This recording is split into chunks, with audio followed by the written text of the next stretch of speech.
A source familiar with the campaign tells Spectrum News that when Vice President Kamala Harris takes this stage tonight, she's going to have three main objectives. First, to share her story. So expect her to talk a lot about her upbringing and her time as a prosecutor in California. Number two, to create some contrast between her and former President Donald Trump. And then number three, to frame this campaign around optimism and patriotism. All this one day after her running mate, Minnesota Governor Tim Walz, took the same stage, delivering a personal speech focused on his role as a high school teacher and a football coach.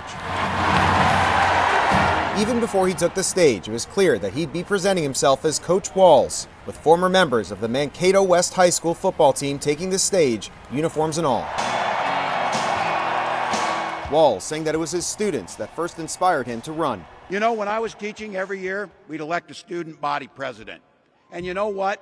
Those teenagers could teach Donald Trump a hell of a lot about what a leader is. Walz spoke about his family getting emotional when talking about their use of fertility treatment to have their first child, aptly named Hope.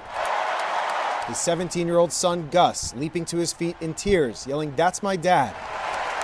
Walz also touting the record of Kamala Harris. Kamala Harris is tough.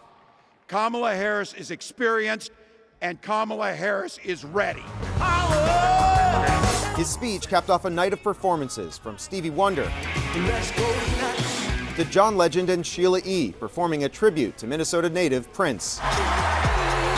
There was also a surprise speech from Oprah Winfrey endorsing the Harris-Walz campaign. Let us choose truth, let us choose honor, and let us choose joy. And for the third night in a row, a president also took the stage, this time Bill Clinton. We need Kamala Harris, the president of joy. And one other powerful moment to tell you about was when the parents of an Israeli-American hostage being held in Gaza took the stage. They were greeted by chants of "bring them home." And in the arena, there were many people that were crying. The parents were calling for a ceasefire deal that would bring the hostages home and end the conflict in Gaza. Reporting on the convention floor in Chicago, this is Koslof, Spectrum News.